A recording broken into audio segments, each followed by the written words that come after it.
Assalamualaikum warahmatullahi wabarakatuh. Alhamdulillahi rabbil alamin. Wassalatu wassalamu ala asrafil anbiya'i wal mursalin wa ala alihi wa sahbihi ajmain. Alhamdulillah, pada kesempatan kali ini di kelas 4 masih bersama saya di tahun ajaran 2020-2021, masih di pelajaran sejarah kebudayaan Islam bersama Pak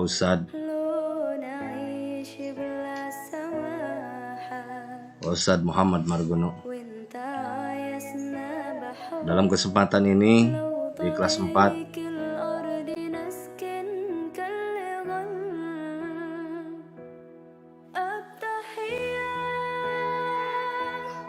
pada pelajaran yang kedua, kita akan mempelajari kepribadian Nabi Muhammad SAW, di mana beliau adalah sebagai utusan Allah. Nabi Muhammad memiliki kepribadian yang sangat mulia. Akhlaknya merupakan akhlak Al-Quran. Beliau dipercaya oleh Allah Subhanahu wa Ta'ala untuk membawa ajaran yang paling benar, yaitu agama Islam ke seluruh umat manusia. Nabi juga merupakan seseorang yang mencintai alam di mana beliau tinggal. Oleh karena itu, Nabi Muhammad SAW merupakan rahmat bagi seluruh alam.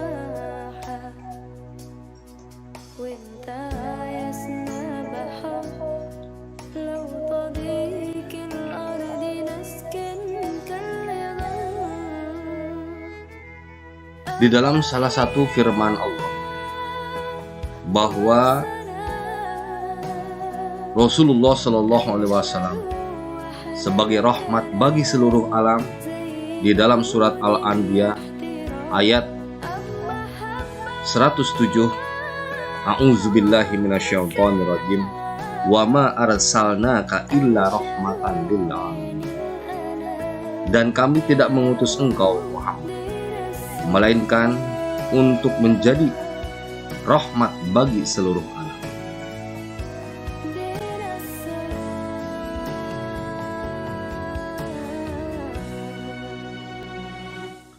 Kemudian berdasarkan firman Allah Subhanahu wa Ta'ala bahwa Nabi Muhammad mempunyai tugas sebagai seorang nabi, maka beliau adalah menjadi syahidan. Yang pertama adalah syahidan berasal dari bahasa Arab yang berarti menjadi saksi. Nabi Muhammad SAW ditugaskan untuk menjadi saksi seluruh umatnya di hadapan Allah Subhanahu wa Ta'ala di akhir zaman. Kemudian yang kedua adalah mubasyiran. Mubasyiran berasal dari bahasa Arab yang berarti pemberi kabar gembira. Nabi Muhammad SAW bertugas memberikan kabar gembira kepada umat yang beriman. Mereka akan masuk surga jika menjalankan perintah Allah Subhanahu wa Ta'ala dan Rasul. Kemudian yang ketiga adalah naziran. Naziran berasal dari bahasa Arab yang berarti pemberi peringatan. Peringatan yang ditujukan kepada orang yang tidak beriman. Mereka kelak akan dimasukkan ke dalam neraka jika tidak menjalankan perintah Allah Subhanahu wa Ta'ala dan Rasul-Nya.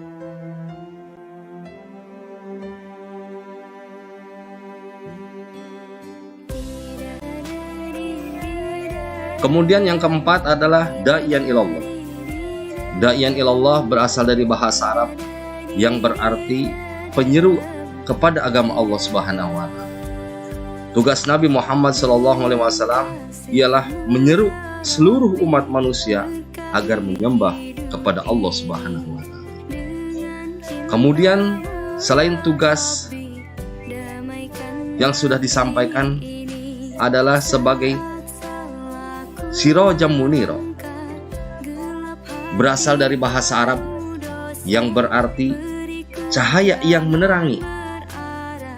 Tugas Nabi Muhammad SAW ialah menerangi umat manusia yang hidup dalam kegelapan dengan ajaran Islam.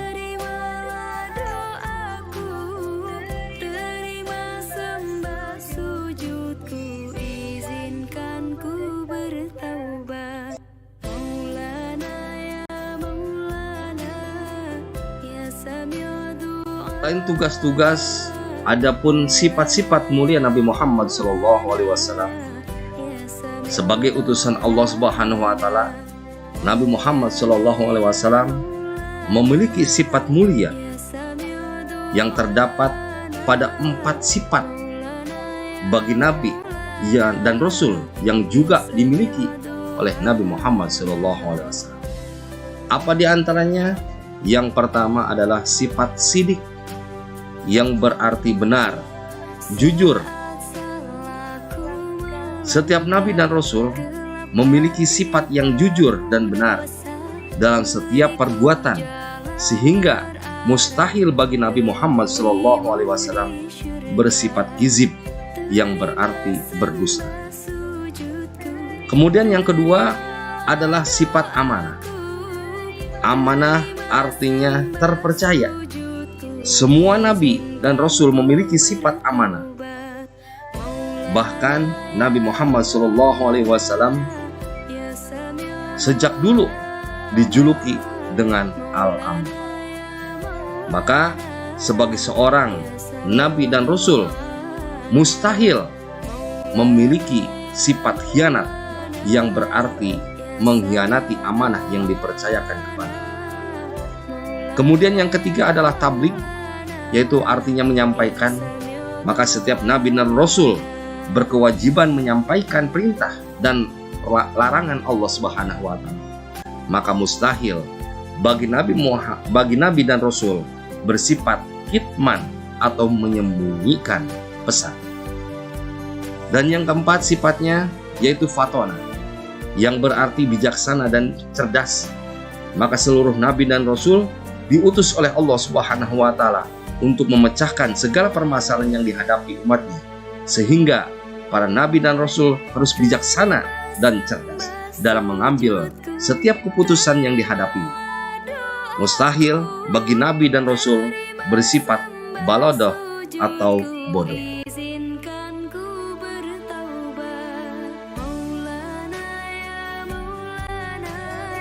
Selain itu, Nabi Muhammad SAW mempunyai kepribadian di dalam salah satu firman Allah di dalam Al-Quran surat Al-Qalam ayat 4, wa innaka la'ala khuluqin adzim, dan sesungguhnya engkau benar-benar berbudi pekerti yang luhur. Beliau mempunyai sikap-sikap, di antaranya sikap sabar Nabi Muhammad SAW terhadap kaum kafir Quraisy. Bagaimana beliau ketika berdakwah, hinaan, cacian, bahkan dilempari oleh kotoran, sekalipun beliau tetap dalam keadaan sabar.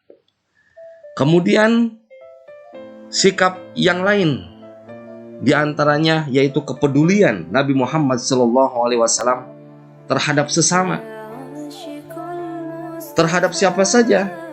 Yang pertama, peduli dengan anak yatim dan fakir miskin. Bahkan Rasul mengatakan, ana wa kafil yatim fil jannah. Saya dengan orang yang menyantuni anak yatim bagaikan 2 jari, yaitu hakada, antara telunjuk dan jari tengah, begitu dekat. Maka kalau misalkan kita mempunyai kelebihan rezeki, kita dianjurkan untuk menyantuni anak yatim. Selain sikap sabar, sikap kepedulian terhadap sesama, beliau pun selalu memuliakan istrinya. Memuliakan istri. Kemudian yang ketiga yaitu kepedulian terhadap tetangga. Bahkan di dalam salah satu hadis Nabi, man kana yu'minu billahi wal yaumil akhir falyukrim jar. Barang siapa yang beriman kepada Allah dan hari akhir, maka muliakanlah tetangga. Kemudian beliau juga mempunyai sikap kepedulian terhadap lingkungan sekitar.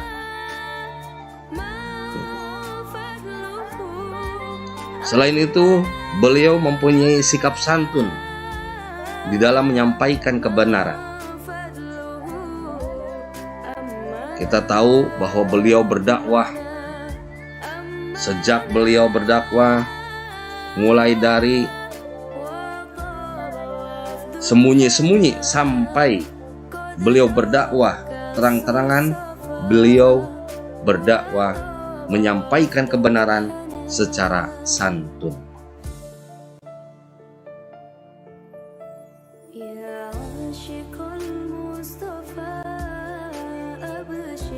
Itulah pelajaran kedua mengenai kepribadian Nabi Muhammad SAW. Mudah-mudahan yang disampaikan senantiasa bermanfaat,